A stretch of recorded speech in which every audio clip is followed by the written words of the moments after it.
Nggak ada satupun nabi kecuali berdakwah tauhid. Ya, nggak ada tuh satupun nabi diutus oleh Allah Subhanahu wa taala kecuali berdakwah tauhid.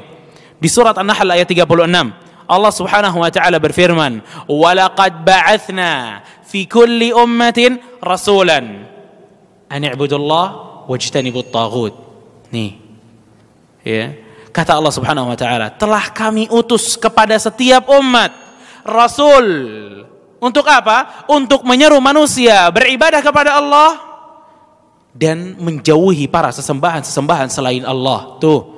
Ini risalah utamanya Islam.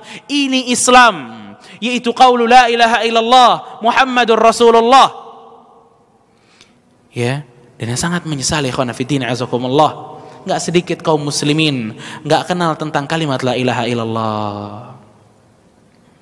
Kita sering berkali-kali mendengar bahwasanya siapa yang mengatakan la ilaha illallah masuk surga. Udah begitu aja.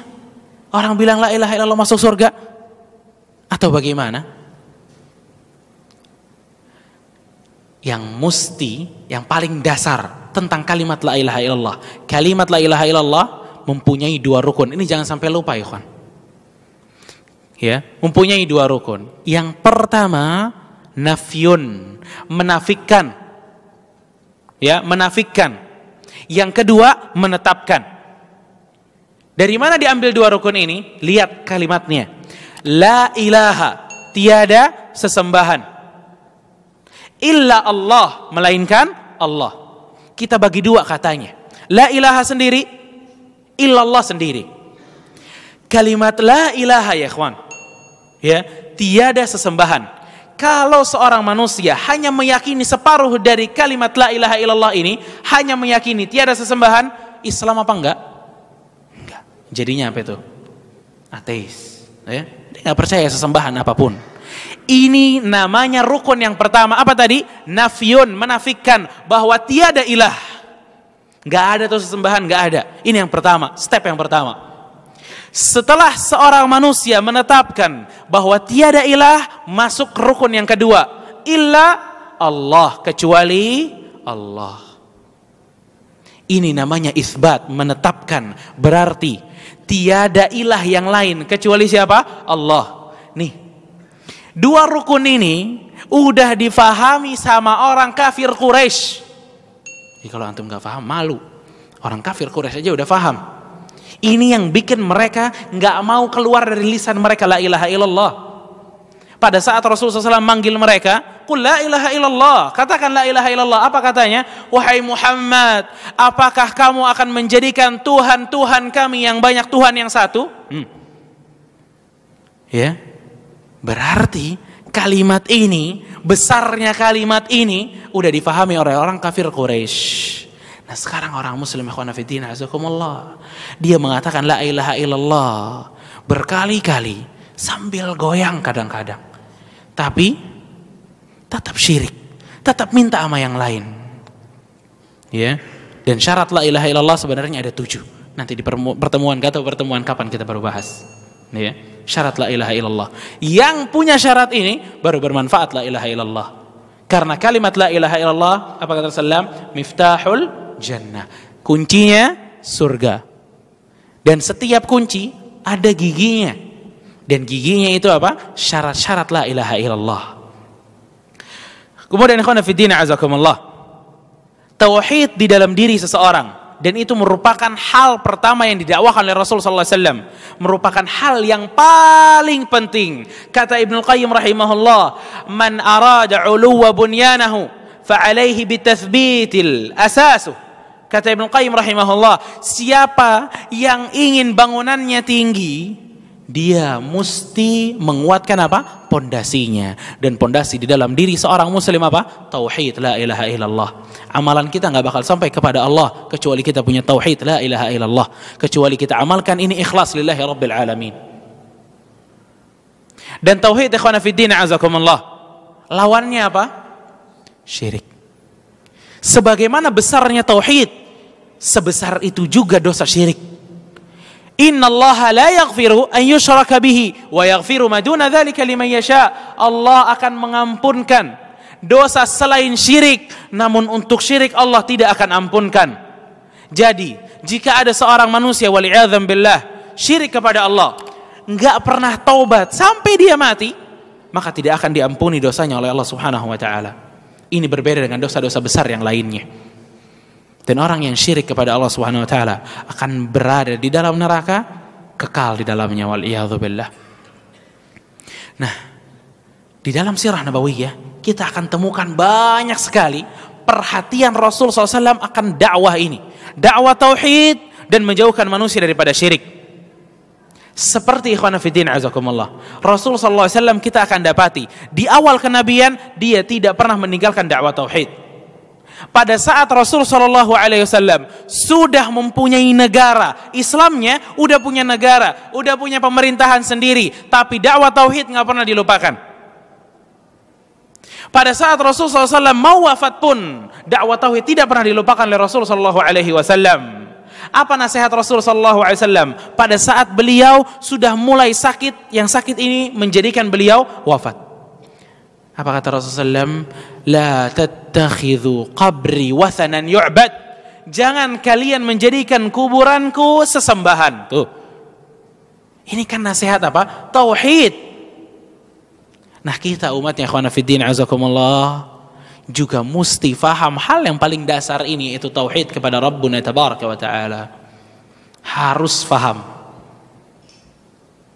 Lihat, Rasul ya, walaupun para sahabat sudah mulai kuat imannya, sahabat Rasulullah SAW ini 13 tahun di Mekah. Apa yang didakwahi nama Rasulullah SAW?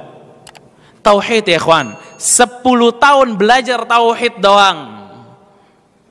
Sahabat 10 tahun belajar tauhid doang. Gak pernah ngomong bosan nama Rasulullah SAW. Iya. Kita ikhwan, udah berapa tahun kita belajar tauhid? Udah berapa buku yang kita habisin tentang masalah tauhid? Kita udah ngerti belum yang mana tauhid, yang mana syirik? Ya. Bayangin Rasul dakwah 10 tahun khusus buat tauhid. 3 tahun terakhir di Mekah baru turun perintah apa? Salat. Kalau orang Quraisy ditanya, seperti Abu Sufyan pada saat dia ke Roma, ke Herkel, apa yang ditanya? Apa yang orang itu ajarkan, yakni Nabi SAW, apa yang dia ajarkan kepada kalian wahai Abu Sufyan? Abu Sufyan dulu masih kafir tuh. Apa kata Abu Sufyan? Dia mengajarkan an ya'budullah wa la yusyriku bihi syai'an, untuk hanya menyembah Allah, enggak syirik sama yang lain. Nah, ya, berarti yang didakwakan Rasul SAW pertama kali la ilaha illallah. Pada saat Islam masih baru, la ilaha illallah. Pada saat Islam udah pindah ke Madinah, udah punya negara, sebuah riwayat yang luar biasa yang menggambarkan kepada kita pedulinya Rasul SAW tentang tauhid dan pedulinya Rasul SAW untuk membasmi kesyirikan. Dulu pada saat Rasul SAW udah punya negara, udah oke Islamnya para sahabat, terdengar ada kabar bahwa di Yaman terdapat Dzul Khalasah. Dzul Khalasah ternyata adalah berhala-berhala yang ada di Yaman. Subhanallah. Rasulullah SAW kalau udah dengar ada syirik-syirik, Rasul gak bisa tidur. Rasul gak pernah tenang selama syirik masih ada. Rasul bingung gimana caranya menghilangkan Dzul Khalasah dari bumi Allah tabaraka wa taala. Akhirnya Rasul sallallahu alaihi wasallam mencari salah seorang sahabat yang asalnya dari Yaman. Akhirnya Rasul sallallahu alaihi wasallam memanggil seorang sahabat yang kata Rasul sallallahu alaihi wasallam, ya, pernah dalam satu majelisnya Rasul sallallahu alaihi wasallam nih bilang kepada para sahabatnya, akan datang dari pintu itu manusia yang di wajahnya terdapat sentuhan malaikat. Subhanallah. Siapa dia? Jarir ibn Abdullah radhiyallahu taala an. Jarirlah yang dipanggil untuk membasmi siapa tadi? Dzul Khalasah. Datang Jarir, kemudian dikatakan, "Ya Jarir, ala turihuni min Dzul Khalasah?" Jarir, maukah kamu melegakan hati saya dari Dzul Khalasah? Kata Jarir, "Bala ya Rasulullah." Tentu ya Rasulullah, aku ingin melegakan hatimu dari Dzul Khalasah. Kata Jarir radhiyallahu taala anhu, "Ya Rasulullah, biarkan aku pergi. Aku akan siapkan kepadamu pasukan terbaik. Jarir pergi. Setelah Jarir pergi, balik lagi kepada Rasul sallallahu alaihi wasallam. Kemudian dikatakan, "Ya Rasulullah, aku telah menyiapkan 70 pasukan kuda dari Ahmas." Ahmas ini tempat yang mengeluarkan pasukan-pasukan kuda terbaik. Dikeluarin sama Jarir 70 orang. Rasulullah SAW mendengar kabar dari Jarir ini luar biasa senangnya. Karena apa? Karena kesyirikan akan dihancurkan. Namun apa kata Jarir? "Ya Rasulullah, aku menyiapkan 70 pasukan kuda, namun aku gak bisa naik kuda ya Rasulullah. Aku kalau naik kuda," kata Jarir, "jatuh mulu." Akhirnya Rasulullah SAW menepuk dadanya Jarir seraya mengatakan, "Allahumma thabbithu waj'alhu hadiyan mahdiya." Wahai Allah, tegakkanlah Jarir, kokohkanlah Jarir di atas kudanya. Berikan Jarir hidayah dan jadikanlah Jarir orang yang dapat memberikan hidayah. Subhanallah, ini doanya Rasulullah SAW. Apa kata Jarir? Setelah Rasulullah SAW doa begitu kepadaku, gak pernah sekali-kali jatuh dari kuda. Subhanallah. Berangkat Jarir dengan pasukan Ahmasnya. Sampai di Yaman. Ternyata Dzulkhalasah adalah tempat peribadatan yang di dalamnya banyak berhala-berhala. Jarir nggak pakai nunggu lagi. Orang-orang Yaman pada saat itu udah tahu bahwa pasukannya Muhammad bakal datang ngancurin Dzulkhalasah. Dibakar sama Jarir seluruhnya. Sampai hancur semuanya. Namun ada satu orang yang masih saja bandel. Ya, dia tetap mengamalkan sebuah amalan kesyirikan, mengundi nasib.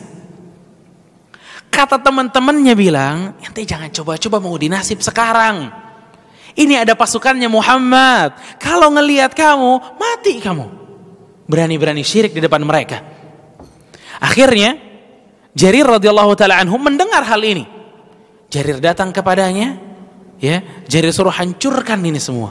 Dihancurkan oleh orang itu, kemudian didakwahkan oleh Jarir, masuk Islam orangnya. Syuf. Ini dari apa? Doanya Rasul sallallahu alaihi wasallam. Kan Rasul bilang, ya, Jarir orang yang bisa memberikan hidayah, yakni dakwahnya diterima oleh orang. Orang ini masuk Islam. Setelah mission ini komplit, Jarir kirimkan salah seorang tentaranya untuk ngabarin Rasul sallallahu alaihi wasallam, kabarin, kasih tahu nih kabar gembira. Nih Dzulkhalasah beres. Datang orang ini kepada Rasul sallallahu alaihi wasallam. Kemudian orang ini mengatakan, "Ya Rasulullah, ma ji'tuka illa wa taraktuha kajamalin ajrab." Ya Rasulullah, aku enggak datang ke sini di hadapanmu kecuali Dzulkhalasah sudah gosong semuanya. Subhanallah. Ini kabar yang ditunggu sama Rasul. Rasul sallallahu alaihi wasallam begitu mendengar Dzulkhalasah udah dihancurin, senangnya luar biasa. Rasul SAW langsung berdoa, "Allahumma barik li Ahmas, Allahumma barik li Ahmas, Allahumma barik li Ahmas, Allahumma barik li Ahmas, Allahumma barik li Ahmas." Berapa kali, ikhwan? 5 kali. Kata Al-Hafidz Ibnu Hajar rahimahullah, beliau mengatakan, yang membuat Rasul SAW hatinya tidak tenang adalah apa? Kesyirikan. Kenapa? Pada saat Rasul pertama kali manggil Jarir, apa yang dikatakan Rasul SAW? "Wahai Jarir, maukah kamu melegakan hati saya dari apa? Dzulkhalasah." Berarti hati Rasul senantiasa dalam kegaduhan selama masih ada apa? Kesyirikan. Dan lihat apa yang dilakukan Rasul sallallahu alaihi wasallam begitu menerima kabar bahwa pasukan kuda dari Ahmas telah menghancurkan kesyirikan. Berapa kali Rasul sallallahu alaihi wasallam doain? 5 kali. Ya. Enggak pernah ada Rasul sallallahu alaihi wasallam mendoakan 5 kali. Baru buat Ahmas. Rasul biasanya mendoakan itu 3 kali, ikhwan. Kan kata Rasul sallallahu alaihi wasallam, siapa yang meminta jannah 3 kali diberikan jannah. Siapa yang meminta perlindungan dari api neraka 3 kali akan dilindungi dari api neraka. Lihat Jarir, berapa doa yang dikasih oleh Rasulullah SAW? 3. Tapi untuk pasukan penghancur kesyirikan 5. Subhanallah. Ya. Dan ini dalam keadaan Islam pada saat itu sudah kuat, tapi tidak pernah meninggalkan dakwah tauhid. Ya. Begitu juga para nabi-nabi yang lain. Ya. Para nabi-nabi yang lain. mereka senantiasa mendakwahkan tauhid kepada Rabbuna tabaraka wa taala.